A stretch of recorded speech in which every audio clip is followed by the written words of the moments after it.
Hi friends, എല്ലാവർക്കും മിഠായി പൊതിയിലേക്ക് സ്വാഗതം. CM ക്വിസിന്റെ രണ്ടാമത്തെ പാർട്ടാണിത്. ഈ വരുന്ന ജനുവരി 12-നാണ് ഇതിന്റെ സ്കൂൾ ലെവൽ മത്സരം നടക്കുന്നത്. അത് കഴിഞ്ഞ് ബാക്കി റൗണ്ടുകൾ ഉണ്ടായിരിക്കുന്നതാണ്. അപ്പൊ ഇതിനുവേണ്ടി ഇതുമായി ബന്ധപ്പെട്ട ഒരു എപ്പിസോഡ് നമ്മൾ ഇട്ടിട്ടുണ്ട്. കൂടുതൽ എപ്പിസോഡുകൾ കൂട്ടുകാരുടെ റെസ്പോൺസിനനുസരിച്ച് ഞങ്ങൾ ഇടുന്നതായിരിക്കും. അപ്പം ക്വസ്റ്റ്യൻസ് നോക്കാം. ഓക്കെ, ആദ്യത്തെ ചോദ്യം. കേരള സംസ്ഥാന പ്ലാനിംഗ് ബോർഡ് ഏത് വർഷമാണ് സ്ഥാപിച്ചത്? 1967. 1967 കേരള സംസ്ഥാന പ്ലാനിംഗ് ബോർഡ് സ്ഥാപിച്ചത്. ശരിയായ ഉത്തരം. അങ്ങനെയാണെങ്കിൽ സംസ്ഥാന പ്ലാനിംഗ് ബോർഡിന്റെ ആദ്യത്തെ ചെയർമാൻ ആരായിരിക്കും? ആദ്യത്തെ ചെയർമാൻ മുഖ്യമന്ത്രി ആയിരിക്കും. മുഖ്യമന്ത്രിയാണ്. 1967 പ്ലാനിംഗ് ബോർഡ് സ്ഥാപിക്കുമ്പോഴത്തെ മുഖ്യമന്ത്രി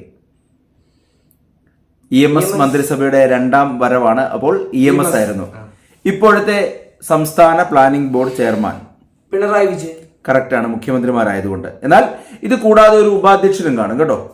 ഇപ്പോഴത്തെ സംസ്ഥാന പ്ലാനിംഗ് ബോർഡിന്റെ ഉപാധ്യക്ഷന്റെ പേര് പ്രൊഫസർ VK രാമചന്ദ്രൻ എന്നാണ്. Professor VK Ramachandran. എങ്കിൽ കേരള പ്ലാനിംഗ് ബോർഡിന്റെ ആദ്യത്തെ ഉപാധ്യക്ഷന്റെ പേരെന്ത്? MK ഹമീദ് ശരിയായ ഉത്തരവാണ്. ഓർത്തിരിക്കണം, MK ഹമീദ് ആണ് ആദ്യത്തെ അധ്യക്ഷൻ. കേരള കലാമണ്ഡലം സ്ഥാപിച്ചത് വള്ളത്തോൾ നാരായണ മേനോനാണെന്നും അന്ന് ഓട്ടൻതുള്ളലാണ് അദ്ദേഹം ആദ്യം തുടങ്ങിയതെങ്കിലും കേരള കലാമണ്ഡലം മുഖാന്തരം ഏറ്റവും കൂടുതൽ മെച്ചമുണ്ടായത് കഥകളിക്കും കൂടിയാട്ടത്തിനും ഓട്ടംതുള്ളലിനും ഒക്കെയാണ്. ഈ കാര്യങ്ങളൊക്കെ നിങ്ങൾക്കറിയാം. പക്ഷെ ചോദ്യം ഇതാണ്, കേരള കലാമണ്ഡലം സ്ഥാപിക്കാൻ വള്ളത്തോളിനൊപ്പം തോളോട് തോൾ ചേർന്ന് പ്രവർത്തിച്ച ആ വ്യക്തിയുടെ പേരെന്താണ്? മണക്കുളം മുകുന്ദരാജ. മണക്കുളം മുകുന്ദരാജ ശരിയായ ഉത്തരവാണ്. ഇന്നൊരു ഡീംഡ് യൂണിവേഴ്സിറ്റി ആയിട്ടുള്ള ഈ കേരള കലാമണ്ഡലം സ്ഥിതി ചെയ്യുന്നത് എവിടെയാ? ചെറുതുരുത്തി. തൃശൂർ ജില്ലയിൽ ഭാരതപ്പുഴയുടെ തീരത്ത് ചെറുതുരുത്തിയിലാണ്.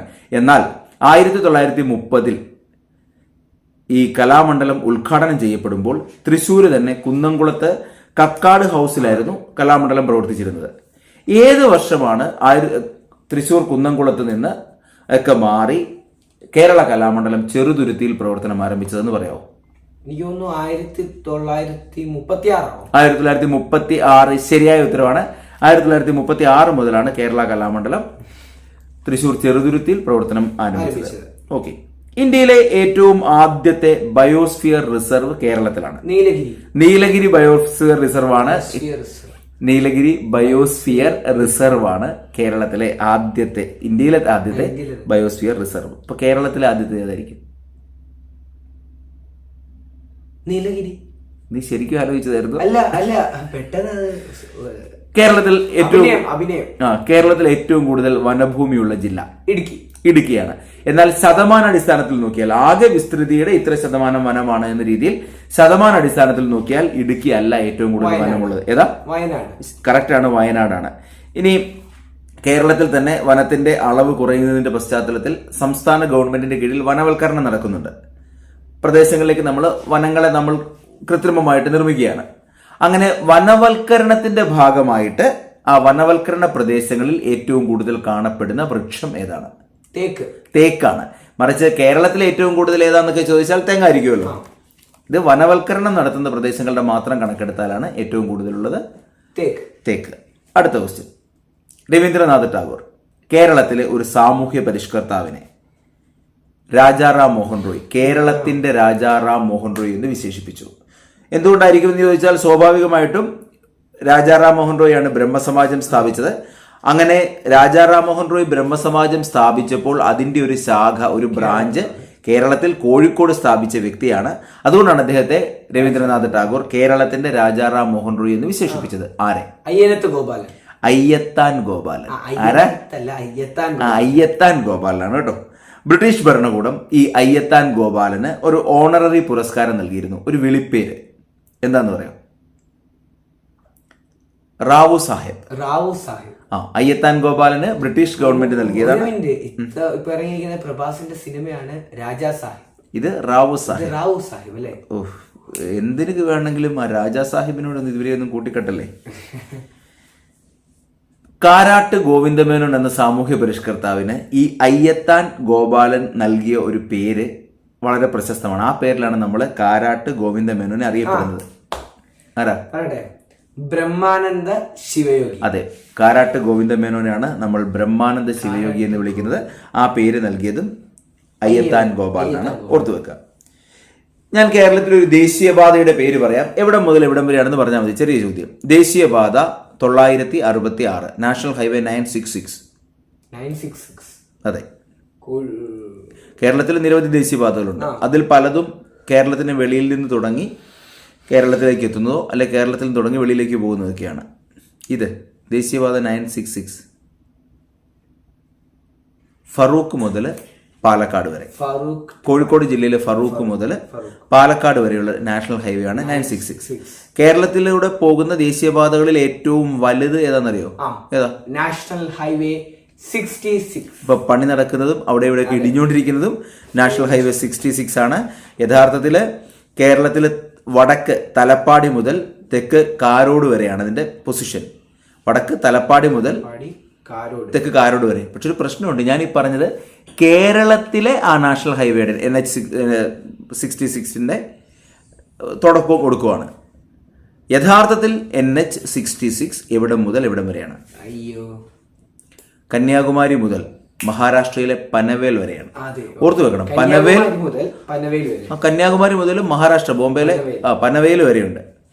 തലപ്പാടിക്കും കാരോട്ടിനും ഇടയ്ക്കാണ് കേരളത്തിൽ.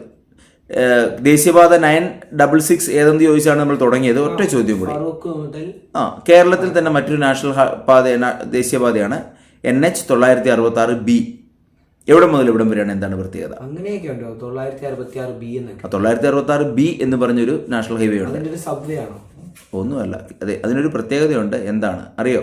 അതായിരിക്കും ഏറ്റവും ചെറിയ, കേരളത്തിലെ മാത്രമല്ല ഇന്ത്യയിലെ തന്നെ ഏറ്റവും ചെറിയ ദേശീയപാതയാണത്. കേവലം 5.9 കിലോമീറ്റർ, 6 കിലോമീറ്ററിൽ മാത്രം താഴെ നീളമുള്ള ഒരു ദേശീയപാത കേരളത്തിലുണ്ട്. അതാണ് NH966B. എവിടെ മുതൽ എവിടം വരെ?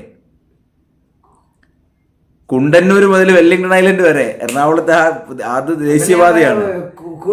കുണ്ടന്നൂർ മുതൽ വെല്ലിംഗ്ടൺ ഐലൻഡ് വരെയുള്ള നാഷണൽ ഹൈവേ 966B ഏറ്റവും ചെറുത് ഇന്ത്യയിലെയും കേരളത്തിലെയും.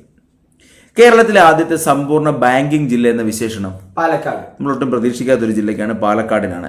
കേരളത്തിലെ ആദ്യത്തെ ലേബർ ബാങ്ക് തുടങ്ങിയതും പാലക്കാടാണ്. ലേബർ ബാങ്ക് കൊണ്ട് ഉദ്ദേശിക്കുന്നത് നമുക്ക് എന്തെങ്കിലും ഒരു ആവശ്യം വന്നു കഴിഞ്ഞാൽ ഏതെങ്കിലും വീട്ടിലോ അവർക്ക് പണിക്കോ ജോലിക്കോ ഒക്കെ ആൾക്കാർ വേണം, പ്ലംബിങ്ങിന്, കൃഷിപ്പണിക്ക്, അല്ലെ മറ്റെന്തെങ്കിലും കാര്യത്തിന്.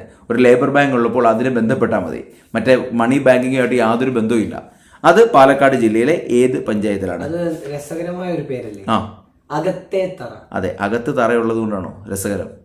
അല്ല, ആ പേര് കേൾക്കാൻ രസമില്ലേ? ഓക്കെ, അകത്തെ തറ. ശരി. കേരളത്തിലെ ആദ്യത്തെ ബാങ്ക് ഏതാ? നെടുങ്ങാടി ബാങ്കാണ്. ഓക്കെ, അടുത്തൊരു ചോദ്യം കൂടെ. വളരെ സിമ്പിളായ 1-2 ചോദ്യങ്ങൾ ചോദിച്ചുകൊണ്ട് ഈ റൗണ്ട് തീരുകയാണ്. കേരളത്തിലെ സർക്കാർ ഓഫീസുകളിൽ ബയോമെട്രിക് പഞ്ചിങ് സംവിധാനം ഉണ്ട്. ഇപ്പോൾ ആളുകൾ വന്ന് പഞ്ച് ചെയ്യണം. നേരത്തെയൊക്കെ തള്ളവിരലൊക്കെ ആയിരുന്നു, ഇപ്പൊ അങ്ങനെയല്ല, ഫേസ് മുഖം. അത് എന്ന് മുതലാണ് ഈ ബയോമെട്രിക് പഞ്ചിങ്? ഇതെല്ലാം കൂടെ ബയോമെട്രിക് പഞ്ചിങ്ങിന്റെ സംവിധാനത്തിലാണ് പെടുന്നത്. ഏത് വർഷം മുതലാണ്? തുടങ്ങിയിട്ടുള്ളൂ, കുറച്ചായി. 2023 കേരളത്തിൽ സർക്കാർ ഓഫീസുകളിൽ ബയോമെട്രിക് പഞ്ചിങ് സംവിധാനം തുടങ്ങിയത് 2023 മുതലാണ്. ഇനി കേരളത്തിൽ വ്യവസായങ്ങൾക്ക് ആവശ്യമായ പശ്ചാത്തല സൗകര്യം ഒരുക്കുന്നതിനൊരു സംവിധാനമുണ്ട്.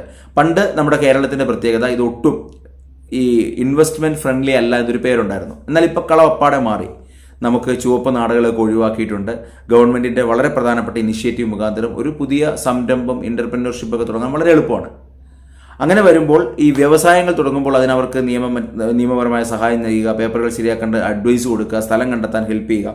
അങ്ങനെ വ്യവസായങ്ങൾക്ക് ആവശ്യമായ പശ്ചാത്തല സൗകര്യം ഒരുക്കുന്ന കേരളത്തിലെ സ്ഥാപനത്തിന്റെ പേര് കിൻഫ്ര. അവർക്ക് വലിയ കെട്ടിടങ്ങൾ പല സ്ഥലങ്ങളിലും ഉണ്ടാവും, അവിടങ്ങൾ വാടകയ്ക്ക് കൊടുക്കും, അതൊക്കെ ചെയ്യും കേട്ടോ. കേരളത്തിലെ ജുഡീഷ്യൽ അക്കാദമി എവിടെയാന്ന് പറയാം? എറണാകുളത്താണ്. എറണാകുളം ജില്ലയിലെ അത്താണിയിലാണ് കേരള ജുഡീഷ്യൽ അക്കാദമി. 10 മിനിറ്റിൽ താഴെ നിർത്തണമെന്നുള്ള നിർദ്ദേശം ഉള്ളതുകൊണ്ട് അടുത്ത ക്വസ്റ്റ്യൻ ഡിവിയുടെ നിർദ്ദേശം പാലിച്ചുകൊണ്ട് കേരളത്തിലെ ആദ്യത്തെ ഹരിത ജയിൽ എവിടെയാന്ന് പറഞ്ഞാൽ ഈ എപ്പിസോഡ് അവസാനിപ്പിക്കാം. കണ്ണൂരിലെ സ്പെഷ്യൽ സബ് ജയിലാണ്. കണ്ണൂർ സെൻട്രൽ ജയിലല്ലേ, കണ്ണൂരിലെ സ്പെഷ്യൽ സബ് ജയിലാണ് കേരളത്തിലെ ആദ്യത്തെ ഹരിത ജയിൽ. ഓക്കെ, അപ്പൊ ഇത്രയുമാണ് ഇന്ന് ഡിസ്കസ് ചെയ്യുന്ന കുറച്ച് ചോദ്യങ്ങൾ. ഇത് 12-ാം തീയതിയാണ് സ്കൂൾ ലെവൽ എന്ന് പറഞ്ഞല്ലോ. അതുകൊണ്ട് കൂടുതൽ കേരളവുമായി ബന്ധപ്പെട്ട ക്വസ്റ്റ്യൻസ് ഒക്കെ നോക്കുക. കൂടുതൽ വീഡിയോകൾ ആവശ്യമുണ്ട്, എപ്പിസോഡുകൾ ആവശ്യമുണ്ടെങ്കിൽ അത് കമന്റിൽ കൂട്ടുകാർ രേഖപ്പെടുത്തുക. അപ്പോൾ ബൈ. സ്നേഹപൂർവ്വം കോട്ടയത്ത് നിന്നും നിവിൻ വിത്ത് നിശാൻ.